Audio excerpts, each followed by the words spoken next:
They say if you capture all of the scattered fragments of silicon, something special will happen.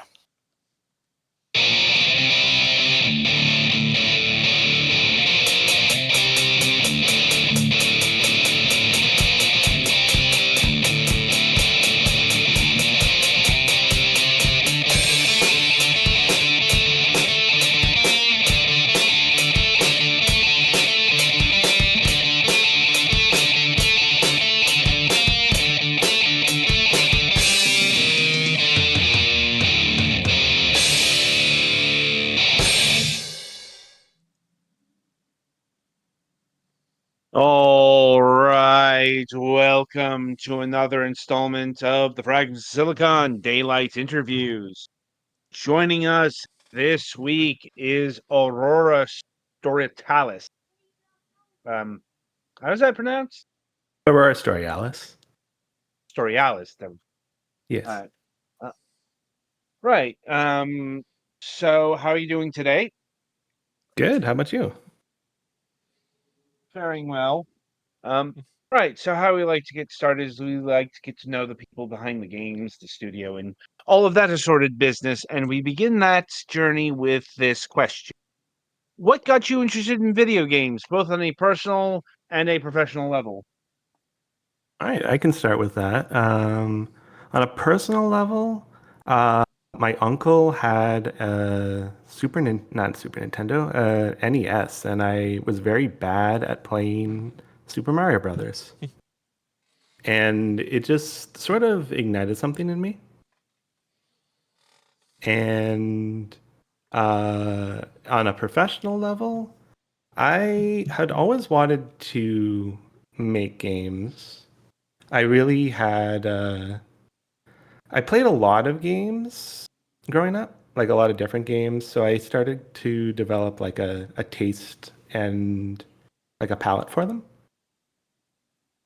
So eventually I kind of stopped pretending that I couldn't do it because pretending you can't do something is a lot easier than actually putting in the effort. And then, yeah, I just kind of got started on a dream game. And here we are now. Hmm, okay. And I suppose in relation to the professional side of the equation here, like, what level of game maker do you see yourself as? Like indie Like, versus. well, like, are you building Endless You here for as a commercial product, Mm, or is it like something on the way to a commercial product? it's always been intended to be a commercial product because uh, mostly it's because if it's sort of like free, I don't think people take it seriously enough. Hmm. Um, I want to reach a large audience, and I think the best way to do that is to have your project be commercial. And on top of that, I want to do this for a long time, and the money will eventually run out if you, don't commercialize. It's a nuanced feel, I'd agree. like we have found, mainly because there are some people who do this full time.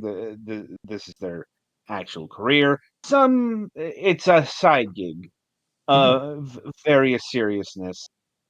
Um, you know, so like for you, is this your full time job or is this something you're doing on the side? It that's a little bit of a complicated question to answer for me. So I'm actually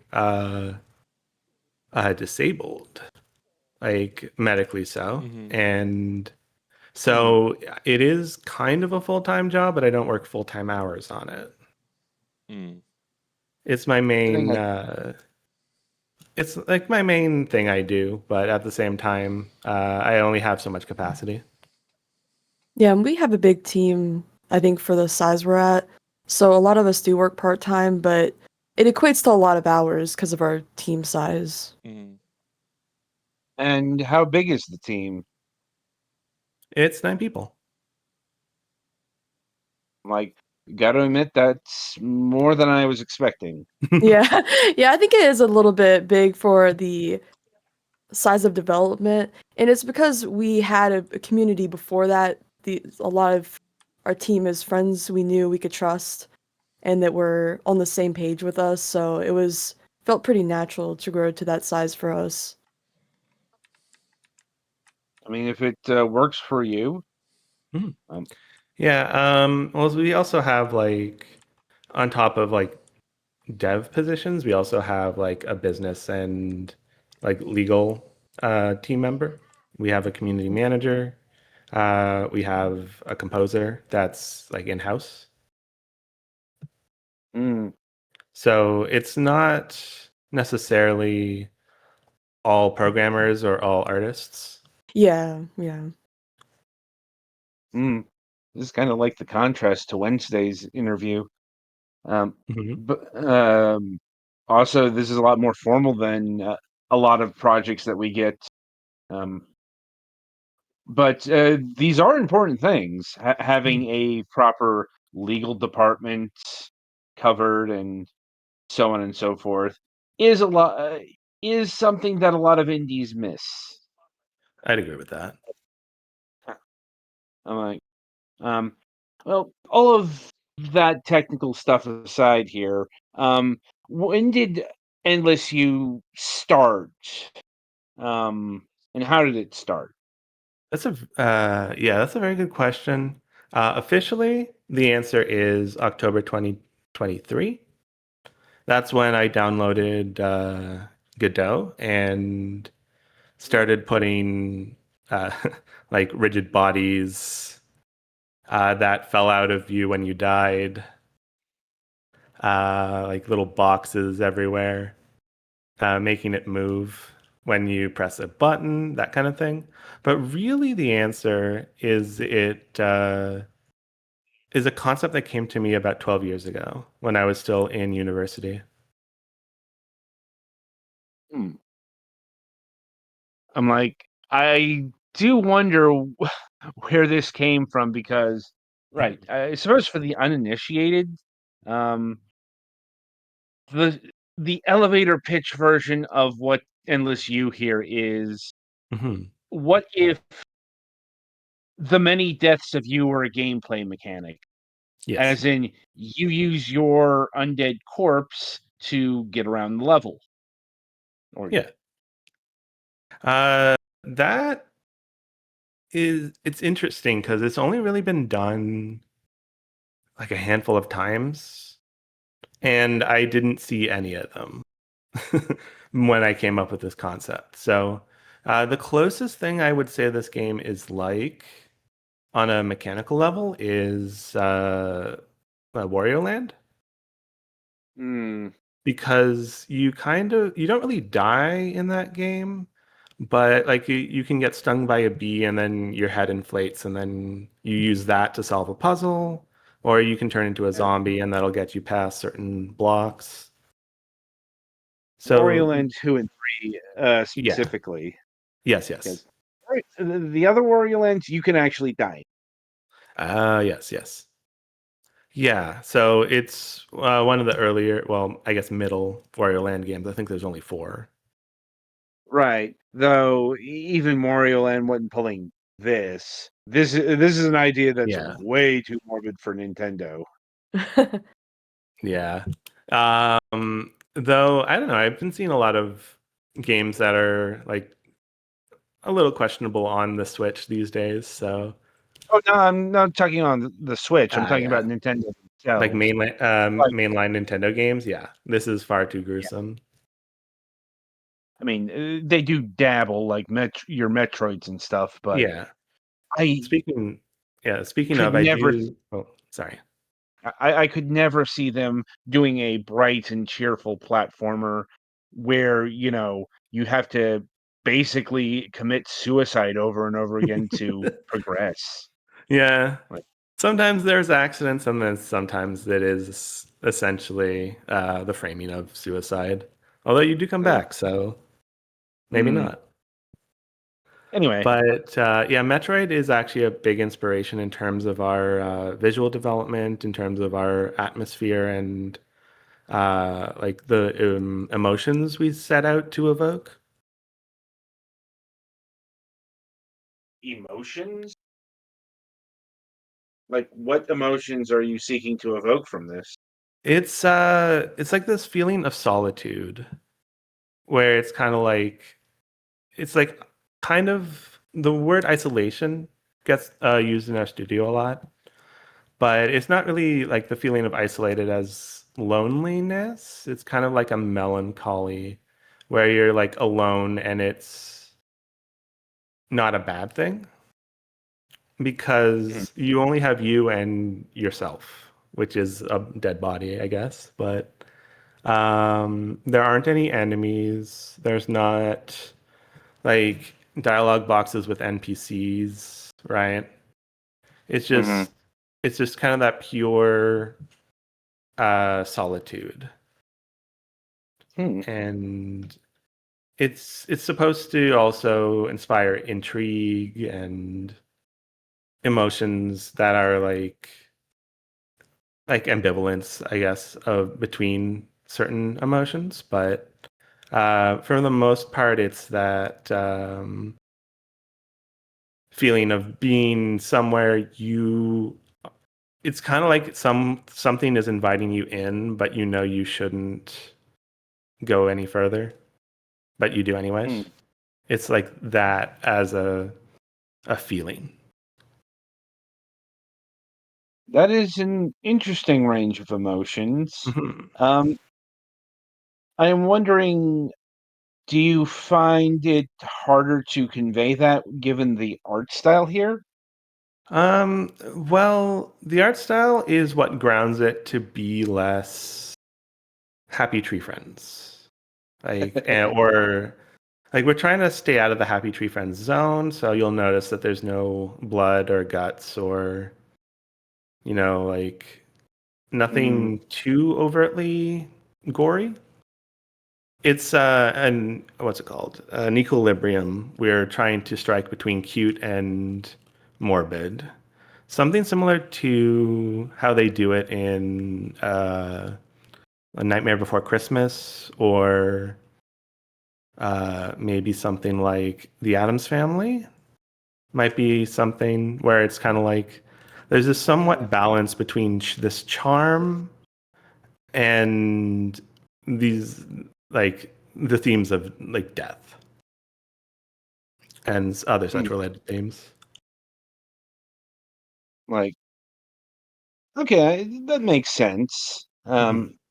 Yeah, and I don't think an art style like has to match the emotion you're going for all the time too. Like Happy Tree Friends is a good example where the art style doesn't match what you would typically expect for the emotions that it's going to bring to you. I remember watching that way too young as a kid. I was like, oh yeah, this kind of art style seems like the kind of things I usually watch. And it's like, oh Well, wait, it's definitely not the typical emotion I have with this art style.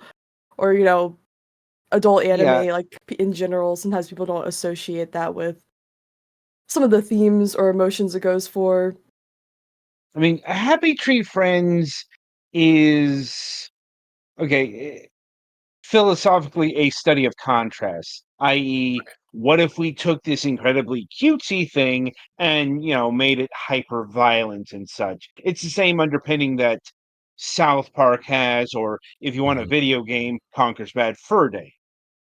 Yes. Yeah. So, usually those things aren't that deep. Like, um, granted, there's more conversation to be had in that direction, but Yeah. yeah, it's a nice middle ground, as you said. Mhm. Like, and it is interesting that you went one further and left out any enemy encounters, which is Yes. something that Metroid decidedly didn't do. Right.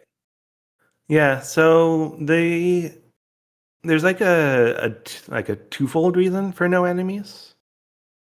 One is that enemies kind of take away a layer of solitude, right?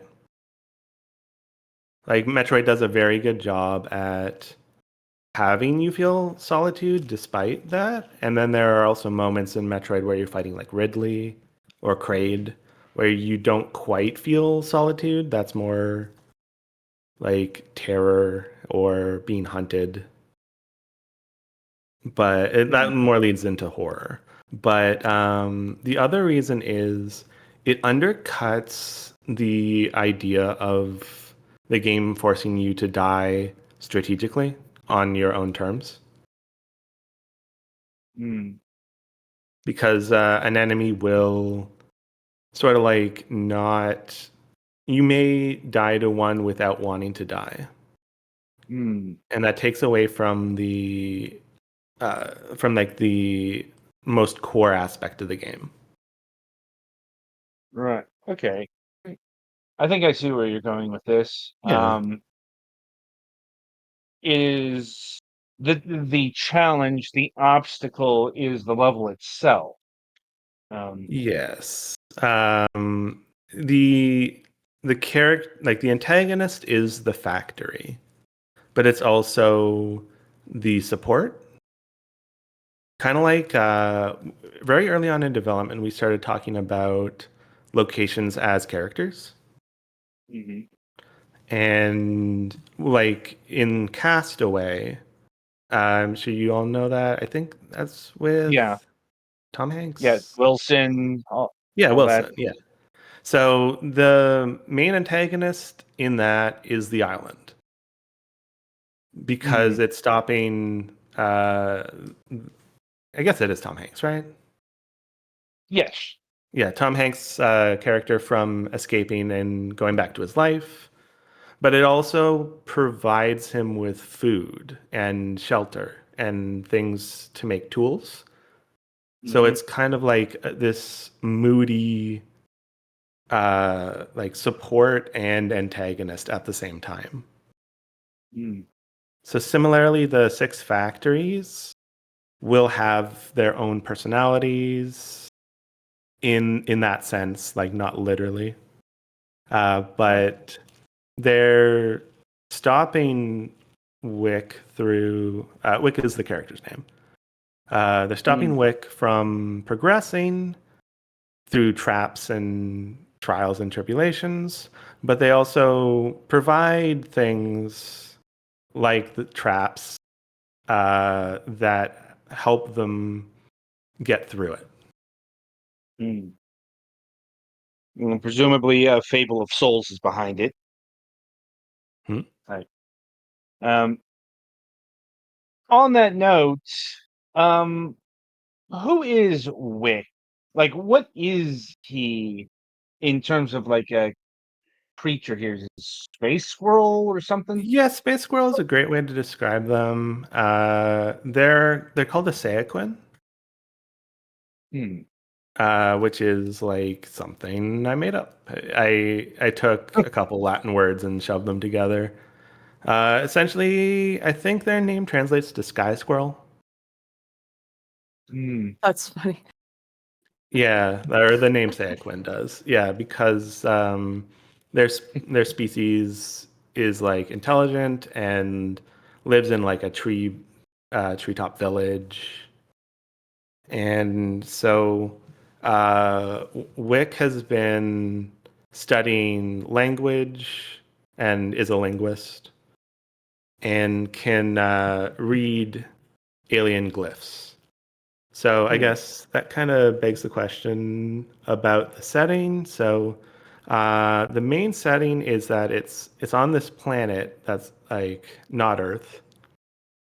And then everything was going pretty good, and then some aliens landed on the planet and deployed a dome over some of it. And they were under the impression that there was not intelligent life on this planet. So they kind of had to improvise when they found out there was. So Wick is special because they grew up in a time where their formative years were in this dome, which contrasts to most other people who either were born after the dome or before the dome. And it cut them off from like greater society. So they have this sort of bias of like these were the good days inside the dome. So their whole thing is that they're in place of their missing mother. They're going to do the communication between the aliens 7 years after they've left, which is going to be like the last communication that they'll do. So they have to get to the communications tower, which is under lockdown, and they have to go through the 6 factories to disable all the lockdown that someone mysteriously turned on. Yeah. Now, in terms of the central gameplay mechanic, Yes. is this something that factors into the story prominently, or is it like just a thing that happens?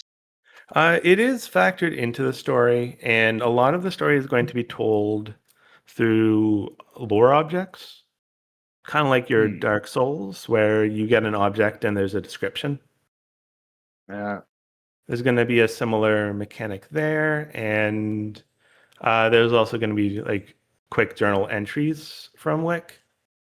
But it's going to be like noted by the character that they are dying and coming back. The reason they are is because the thing around their neck is actually a bracelet for the aliens. The aliens are much bigger than Wick is. So they go to the factories. The automatic machinery puts the bracelet around their neck, and then they fall and die. Mm-hmm. Like they get surprised by that and fall and die, and then they respawn, and they sort of have to acclimate to that. Mm. And the other part of the story is that the bodies that you see that are already there are bodies of Wick's mother. Hmm. So there has to be some reason those bodies are there, but it's not clear at first why. Yeah.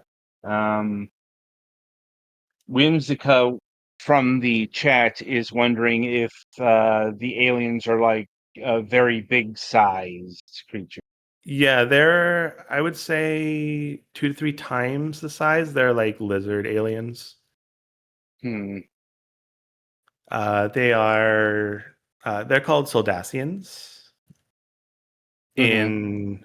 in Wix language, but in their own language, I actually did write up a whole language that the aliens speak and write, which Like, was supposed to be more prominent in the game, but it eventually took a back seat, and it's more like a lore thing.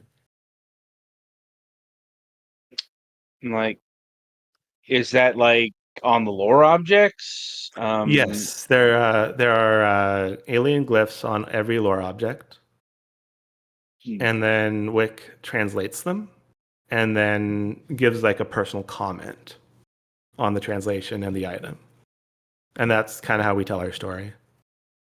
I see. And so is this game stage based or is this like an interconnected world? It's more stage based, Hmm. but it's kind of fluffed as an interconnected world. Okay. There's a lot of continuity to the game. as in when you die, you don't see a game over screen, you don't see a loading screen, you just, within continuity, you're coming back to life. So the biggest challenge is to not have an undo button, not have like we have a reset button, but we strive to make the player never have to use it. So that's one of our big gameplay constraints, is that we want to preserve continuity as often as possible. And I presume that extends to like no stage break, like no level 1-1, 1-2, get ready screens. Yeah, nothing like that. The closest thing to that would be like a map screen, which is like in a like top-down view. But we're gonna try and make that as like smooth to transition between as possible. Right. So going back to the Wario land connection, I'm wondering, are there going to be many ways to um, kill Wix here? Like, Yeah. Oh like yeah. Yeah, we've seen a lot of oh, sorry. we've seen a lot of impaling on spikes through Yes. the conversation, but I'm like wondering if like a press will come down and flatten Wix Mhm. like Wario, and that it has to be implemented some way. Yes, we have over a dozen ways for Wick to die. It's just not in this demo. Fair enough. Fair enough. So, yeah, some examples would be setting them on fire, crushing them with like a piston or gate, electrocuting them, freezing them. They're all unique ways to interact with a body or the lack thereof. So they're Right. all like they're core, not core, but like they're all mechanics that expound on the way you solve puzzles. I noticed like the pink crystal thing here leaves no Yes, body when it kills you, unlike the spikes. that's right. So that's the main that's kind of like the simplest dichotomy that we have. For something like fire, you are on fire for a little bit and then you die. And then the body is on fire. And then the body disappears after a while. And I so it really changes the way you solve puzzles. I can see applications there already, like a chaining puzzle. Yes. So, how big is the final game intended to be? It's going to be 6 factories.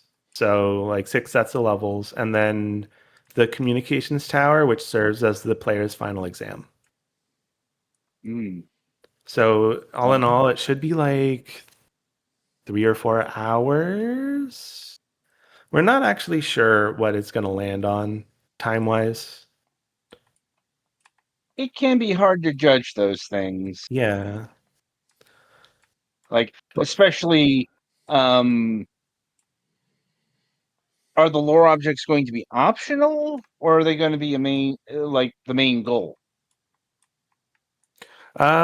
the lore things are optional, but we're hoping that we can make it so that the player feels compelled to find them.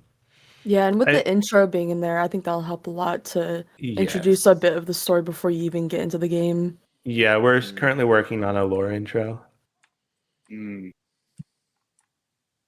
Okay. And yeah, we're thinking, I don't know if I want to say too much about it yet, but we're thinking we're a bunch of styles and its contents. We're hoping to get it like be less than a minute.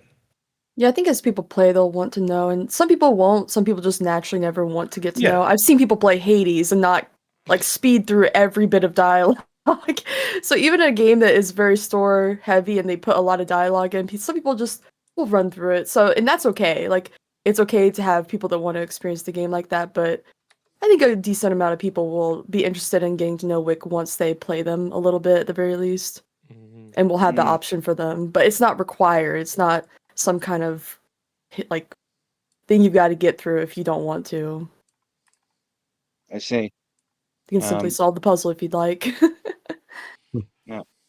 Also, some people are speedrunners. Yeah. Yeah. We're hoping to. Yeah, like I do have speedrunning in mind when I make puzzles. If I see like, oh, this is a little bit of an optimization, like a micro optimization for time, I'll try and leave that in. Okay.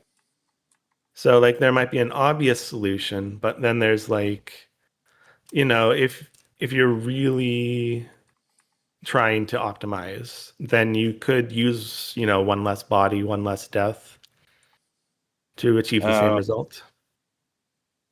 Right, the subcategories. Yeah. Yeah, like fewest deaths might be an interesting category. And what's the actual development state of the game at this point in time? We are trying to get, hold on. Yes, we're trying to get a vertical slice ready to pitch to publishers and funds. So it's what you see is fairly close to a completed vertical slice. Yeah, but we're getting it close is, to decorating the levels too as well soon yeah. to make them a little bit more full looking. Yeah, we have a bunch of like assets that I've developed a little way to like switch between like I kind of took some of the animated sprites and stopped animating them. So you can have like, okay, here is a little patch of grass and there's 7 possibilities to choose from. So it's kind of like making some dev tools for decorating.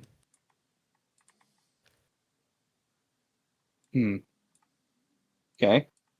And what platforms are you targeting? We are going for PC right now, but depending on what kind of funding we get, Switch would also be a good choice. We're not currently thinking of mobile, but other consoles maybe. It Just really Windows depends. PC or possibly Mac and Linux. Oh, possibly Mac and Linux, but definitely Windows PC. Like, well, good luck to you on that. Thank you. Like, and I guess the last thing I have to ask at this stage in time is about the demo we're showcasing here, because there's a specific, I don't know, issue, bug, quirk, let's go with, that it cropped up, that you mentioned. So for the audience, you might, what is the best browser to play this on? Firefox is currently the one that actually full screens properly. Like, have you figured out what's going on in relation to like either Firefox or Chrome, or why that's happening? Yeah, for the most part, it's an issue with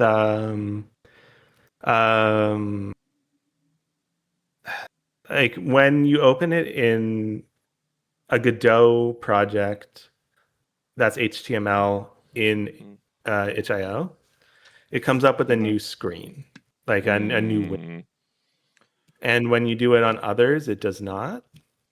And it's like a Mm. quirk of yeah, it has to do with of Godot. Chromium's windowing engine. Yeah. So Okay. I think if we made the game smaller, you'd be able to see the little like full screen button Hmm. on things that were not Firefox. Okay. But we wanted to make it a native resolution, sorry, of like what it would be on PC. So Mm, that kind of made a couple of issues with having it on like HTML and browser. right. Okay. Now, Right. are you looking at having this like a browser game, or is this going to be like a full like exe Windows? It should be a full exe Windows thing on Steam and possibly others. Okay, so But this right now is just a demo. yeah. All right. Yeah. Right. So before I fully turn it over to my colleagues for their questions, whatever they may be, I want to mention to the audience and um, those who might be watching, uh, if you're having problems with Twitch's lovely ad system, um, you can go back around for the VOD, which will be available after the program. And this will Yeah. be up on YouTube sometime either tonight or tomorrow. Unfortunately, our channel is not partner, so I can't turn off ads during shows. Ew. Yeah. But we Once do again, that's there is an ad-free VOD that will be sent up on YouTube. If you join our Discord, which there should be a button for that, we have a bot that lets you know when VODs are uploaded to the channel. yeah. So right, Petty Galax, do you have anything for the guests? I don't think I have anything. I think you went through everything I was thinking of, and I popped in with stuff. Yeah, I've mostly been watching and it looks interesting, but don't have any specific questions that didn't get asked, I don't think. Nice. All right. All right. So, yeah, I want to thank you both for being here today to talk about your game. Mhm. It's a very, it's a very interesting game with a with a unique concept that I hope grows into a full project. Mhm. Um, so it's worth keeping an eye out. And where can people download the current iteration that we've been showing off? Yes, this version is available on itch.io. It would be, forget exactly how they format their links, but if you search Endless U early, it'll give you the early build. If you search it on itch.io, I guess if you search I got the link. I can Endless U drop it in game, the chat. We can put it in the oh, that'd description be of the great. Thank you. VOD. Yeah. I just wanted to make sure Maybe this also, wasn't a special dev thing you were giving out, not Oh, yes. because some people give that, and we don't want to give those around. Yes. No, this one is shareable. All right. yeah. You might also want to drop that link in our Discord. Sure. Right. Yep. I All right. will. All right. So yeah, go and check it out today. And that will do it for another installment of Fragments of Silicon, the Daylight Interviews.